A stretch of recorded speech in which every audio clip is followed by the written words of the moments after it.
everybody for coming today and the opportunity. Thanks the organizer for the opportunity to address this audience. First, I would like to say that these ideas that I'm going to express today are my own and are not endorsed by my employer.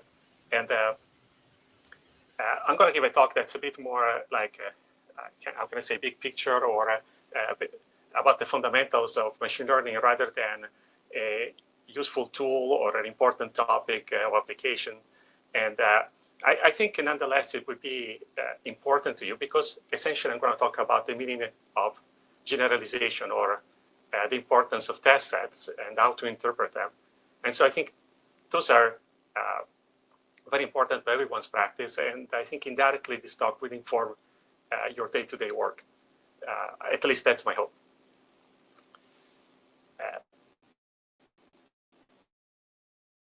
I'm going to start from a quote that I found on Rich Sutton's blog that made the rounds of the internet on Twitter, actually. And Rich Sutton is an important figure in the history of AI. He said the biggest lesson that can be read from 70 years of AI research is that general methods that leverage computation are ultimately the most effective, and by a large margin.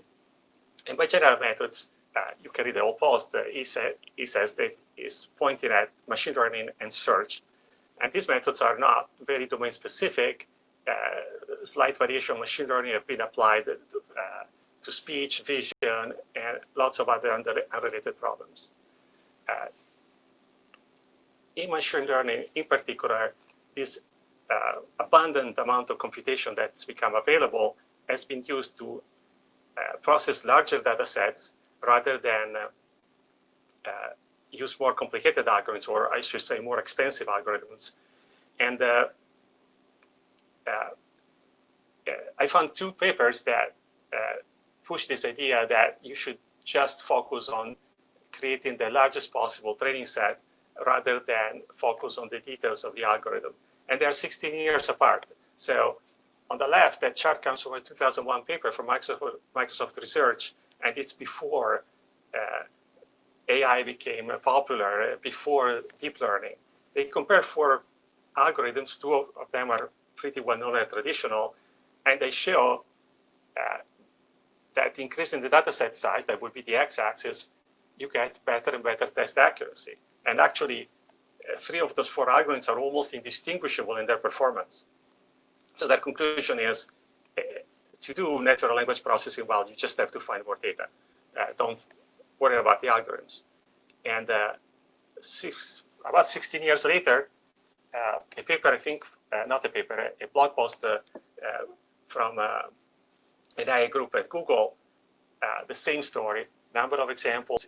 It's an image processing test, but similar story. Number of examples on the x-axis, performance on the test set on the y-axis. Hey, look, these two algorithms, you can do what one algorithm does with the other as long as you add more data. So the same message, and probably the most accessible and enjoyable article that supports this view is The Unreasonable Effectiveness of Data by Peter Norvig and others. I recommend it. It's a pleasant read. So that approach goes hand in hand with the focus on the test set, which is the crucial subject of this talk. The quality of machine learning systems in research, as well in many industrial settings, is measured on a test set.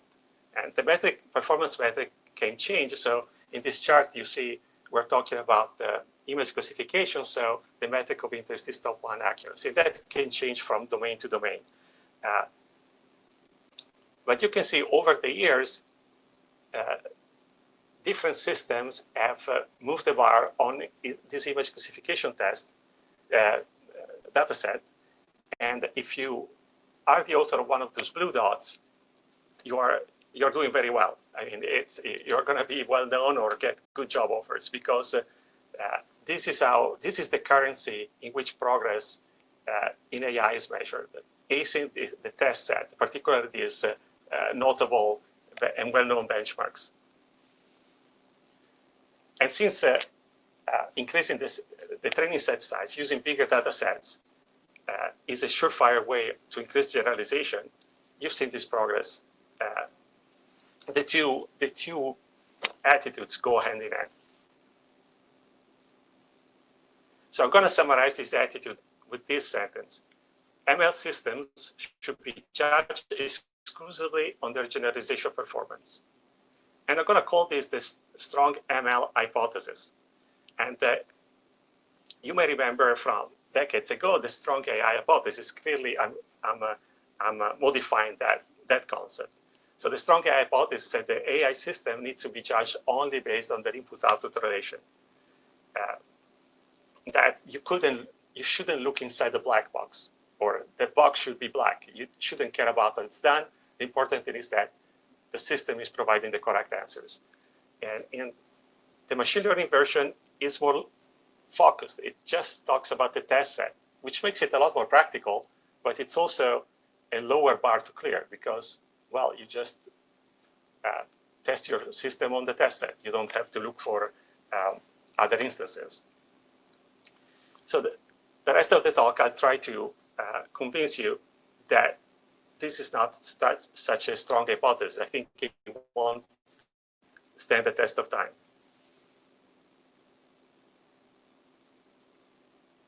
So the first argument that I'm going to bring forward is a version of an old argument that was made against the strong AI hypothesis. Okay, we have an AI system that performs really well. But if we open the black box, we look inside and we find that there's just a giant lookup table with all the possible inputs and outputs. Would that system be satisfactory to you? Would that be intelligent? Would that be interesting? And that started a long debate. But back then, that was purely a theoretical question. There was no way you could put together a lookup table of that size. In the age of deep learning, we're assembling systems or machine learning models, I should say, of enormous size. The largest natural language model I'm aware of, GPT-3, has 175 billion adjustable weights. Its training set includes, among other things, a complete crawl of the internet. So we really are at a different level as far as the power, the brute force power of the systems. There are interesting experiments that show that several state-of-the-art systems can achieve zero training error, even if you scramble the labels, even if you scramble the inputs in a variety of ways. So they clearly can learn real data, or they can learn garbage in the same way. Like a hash table will store anything you put in it, no questions asked. If you read the GPT-3 paper, there is actually a section about memorization. It's not the only paper that has that, in which the author asked himself, is actually our system just retrieving the closest possible data point that they can find in the training set for a given data point in the test set? And I think they have a kind of a hand-wavy argument. I don't think we have the correct language to talk about this yet. So clearly, the training and test set have to be they have to be zero intersection, right? We don't want to have contamination between the two. And this happens if you put a complete crawl of the internet in the system. So that's also a possibility that needs to be excluded. But how close can the data points in the two sets be? And in what sense? What is the notion of similarity? So it's kind of tough question to answer. In traditional data analysis, we are concerned with sample sizes. Data is expensive, and that's been one of the main concerns of statistics for decades, if not a century plus. So, but that's a different attitude. It's a data-poor environment. So data efficiency is very important in that environment. And what I'm trying to advocate here is that we should care about data efficiency, how much the system can squeeze out of a given amount of data, even if we have these huge data set sizes. So a different set of arguments here. Why should we care about the performance outside the test set? But there are several reasons to do that. The first is pretty obvious. The world is ever changing. The statistical environment where you deploy the system keeps changing. I like this quote from Heraclitus, a Greek philosopher. You could not step twice into the same river, for other waters are ever flowing onto you. Right, it's a quite extreme view, but we all experience that. And when we deploy systems in the real world, the test set clearly can't tell you if a system is going to be more or less prone to these environment shifts. You need to constantly assemble new test sets, and you need to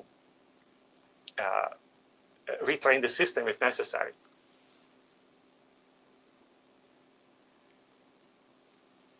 Why am I talking about near zero error? Well, clearly, if we want to deploy these systems in life or death environments, we need to achieve very low error rates. And everybody has heard about autonomous driving, so I'm going to make an example from driving. And I'm going to show a picture of a crash. I want to say nobody was injured in the crash, even it's pretty spectacular. And if you don't want to see it, just look elsewhere for a second. I'll let you know when it's time to look at the screen again. So, ready, set, go. So this is an accident happening in Korea, and there was an overturned truck on this perfectly straight road on a perfectly sunny day with absolute perfect visibility, and the Tesla, while every other vehicle was able to negotiate this obstacle, the Tesla drove straight into the truck. I don't know exactly what systems were activated on the Tesla, so I'm not making accusations of any specific kind. Most likely it had the brake assist feature on because that's on by default. But I'm just saying, if this company or in general this field wants to achieve autonomous driving, what should be the probability of an event, of a mistake of this magnitude? This is not a corner case. This is not a foggy situation. The intersection was not behind the tree. Let's not find excuses. This is the easiest possible situation, and the car drove straight into it. So we need to reduce the probability of error to zero, or as close as possible. Excuse me.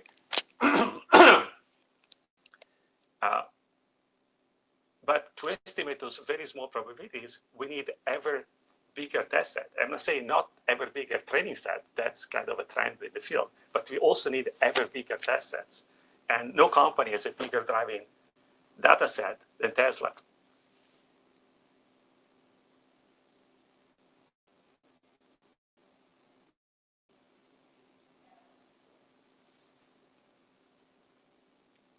Test set abuse.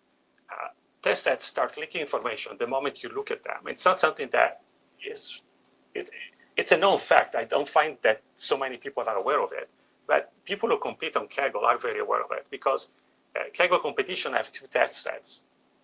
And one is used to put together the leaderboard. And so every competitor can see the performance of their submissions in the leaderboard. And another one is reserved for the final ranking. And nobody can touch it. It's hidden to everybody until the last day.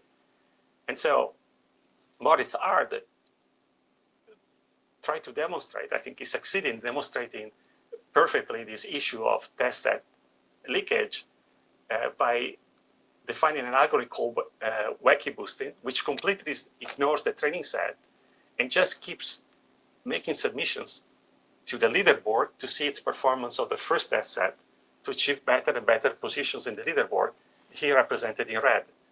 But the performance on the second test set, the one for the final ranking, doesn't change at all and remains close to random. So the moment you use a test set, it's old. It's a gradual effect, so you can use it twice, I would say, but over time, it becomes less and less useful as an unbiased estimator of performance.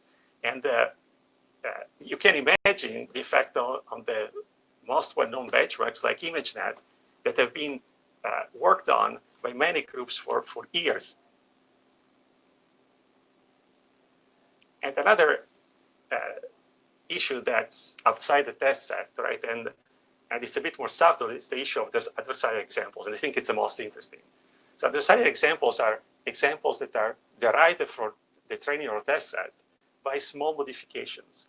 And the small modification is enough to induce an error in state-of-the-art systems.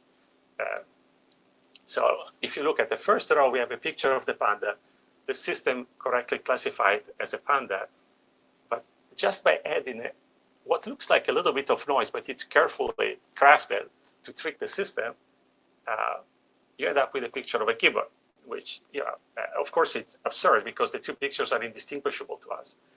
There is nothing special about this noise. This phenomenon is being replicated with adversarial rotations, and you can see in the second row, a vulture becomes an orangutan. And then others, it's all variety of these attacks. And sorry, I call that attack, other adversarial examples. And these, of course, are a concern from a security standpoint because they are attack vectors against the machine learning. But also they tell us something about, or I wish they could tell us something about what's going on inside the system. And there are different theories about these adversarial examples. The one that I find most interesting is in a paper from which I took this picture, and the title is Adversarial Examples Are Not Bugs, They Are Features, is that the adversarial examples leverage the fact that there are features in the data set that several different algorithms actually can leverage and do leverage that are brittle. They are not the correct features, but they still help achieve better test set performance. A very easy example is backgrounds. So if you are doing, if you're recognizing animals or objects, a background can help. A polar bear generally is not at the equator. It's on an ice surface or maybe in an ocean swimming. So you could use the background as an additional feature, but it's not intrinsic to the object. So people have the ability to weight these features appropriately. Apparently, machines can do that. And in fact, there are background adversarial examples or background attacks where swapping backgrounds can confuse the system. Now, understanding adversarial noise or adversarial rotation in these guys is not that intuitive, but the paper contains wine-banded experiments where systems are trained completely from adversarial examples. It's a very interesting paper, and I highly recommend it. So again, the test set does not tell us anything about how resilient the system is against adversarial examples. Now, for a completely different attack, we keep hearing this matter that data is the most important thing, just throw more data and compute the problem. But there has been a lot of research on architectures. This is, sorry, it's rotated view of AlexNet because it didn't fit the slide. But just look at the blue blocks, right? Those are convolutional layers. Those didn't exist until the mid-90s. They made image processing by neural networks possible overnight. And they are the reason why we still talk about Yann LeCun today. That's what he invented. He's not known for creating bigger data sets. He's known for inventing convolutional networks. Look at the green blocks. The rectified linear unit did not exist when I was in school. We just used the sigmoid. We were told that sigmoid was all that we needed. And if even there was a theorem that proved that the sigmoid was everything that we would ever need to do neural networks. And it was totally wrong. So I think you can see pooling layers, you can see dropout layers, lots of interesting innovation. And if you forget about the details, even the general assemblage of these layers is important. Now, defining the overarching structure of these models involve a lot of trial and error, and I don't think there are more than a few rules of thumb to do it. But still, a lot of effort goes into optimizing this by automated machine learning and techniques like that. So clearly, there is something going on besides throwing more data at the problem. And a second look at those two charts, right? Authors of those charts wanted to support the idea that only bigger data sets matter. But I look at these two charts with a different set of eyes, and what I see is first that the x-axis is in the log scale. So the x-axis has the size of the data set here, of the training set. That means that you gain a constant amount of accuracy. You need to throw an order of magnitude more data at the problem. Now, that's a tall order. Training is expensive, and once you have a crawl of the internet in your data set, there aren't 10 internets out there to crawl. So where do you go with that exponential growth? It's not clear to me. And the other thing I see is that, well, the algorithms on the left have nothing in common with the algorithms on the right. The algorithms compared on the right are two versions of deep learning. So we're not doing perceptrons anymore. We're not doing naive Bayes. So really, the algorithmics of it has changed. Now, it's all gradient descent if you look at it from a distance, but the details, I think, are very important. You should be attuned to them. And finally, just a slightly more kind of subtle and maybe fuzzy argument, and I'll try my best to explain what I have in my head, is the issue of misspecification. Misspecification statistics means that the fitting procedure can never reach the true underlying model. And that's a very rare situation. It's almost theoretical because most models are misspecified anyways, and we live with the problem with it. But think of a moment, what if there is an underlying truth? That black line represents a very simple linear model that captures the truth of the system, like a simple physical system, a law of dynamic, for instance. But since we're using a regression tree to model that underlying truth or that system, we can only produce all sorts of stepwise constant function. Now, that red line is not stepwise constant, sorry, but that's what I meant for it to be stepwise constant. So we can throw more data at the problem, and we get a better approximation, and an even better approximation with more data, and we can actually drive the loss to zero, both on the training and test set, or as close to zero as we want. The system is still misspecified. So I find that intellectually unsatisfying that we can reduce the loss while not getting any closer to the actual underlying system. And also, you may notice that the interpolation quality of this approximation improves as much as we want, but we lose completely the interpolation. Outside this interval between 0 and 100, the error grows pretty quickly. If extrapolation is needed at all, we don't achieve any of it. So I'm kind of hoping for a language to describe quasi-misspecification or gradual misspecification, which I'm not aware there is a theory of it, or even, I don't know, I'm not aware of the right concepts to talk about it.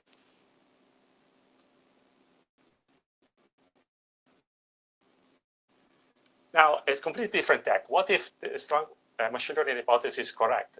Can we continue on the current scaling tack? And I'm not sure the answer is no, but I would say carefully, because it's not a given. This is a slide from the Turing Award lecture by John Hennessy and David Patterson. Those two guys know a few things about microprocessors, and they observe that the exponential growth in speed of a single microprocessor is essentially over. You can see that in the red block, they say end of the line, and they predict some 3% year-over-year performance improvement, which is not bad, but clearly much less than we've been used to so far. And this has been a trend that over multiple decades, so it's very ingrained in the culture of the whole computing movement, if I can say so. But we have specialized algorithms here, like the one depicted here is a TPU. But specialized architectures are a one-time improvement. They don't, like, I'm not an expert in hardware. I just repeated what I heard from different people, including, I think, the CTO at NVIDIA. I forget his name right now, but he said that scaled ML, that as soon as you switch from general purpose CPUs to special purpose, there's 2, 3, 4, 5 ideas that you can put in them, but they won't provide a constant exponential improvement over time. It doesn't see that. Of course, we have horizontal scaling, but this saves you time, not money. A system like GPT-3 costs millions of dollars to train, just the final training. I'm not talking about the whole process to define the architecture. I think the estimate is between $4 and $12 million. It's 2 orders of magnitude bigger, both in size and in cost, roughly speaking, than its predecessor, GPT-2. There's no free lunch. If you go up in scale, you're going up in cost. And if we want to go up at that speed, I don't know, GPT-4 might cost $1 billion to train. I don't know which organization has $1 billion. Certainly, we spent the money to go into space, but it would become really, this kind of system would become accessible only to very few organizations. There's always the possibility of the unexpected. A breakthrough like quantum computing, this one in the picture is a quantum computer by IBM. Sure, it's possible. I don't see it as a guaranteed development right now. Again, I'm not that expert in quantum computing. I'm just an observer of the field. The other argument is kind of, maybe a little overused, but how big should we go? So how big is the brain? And what if we have to achieve the same level of complexity as the brain? It's very hard to compare artificial neural network and natural ones, but normally people say a synapse is like an adjustable weight. Well, if that's correct, the human brain is another 3 orders of magnitude more complex than GPT-3.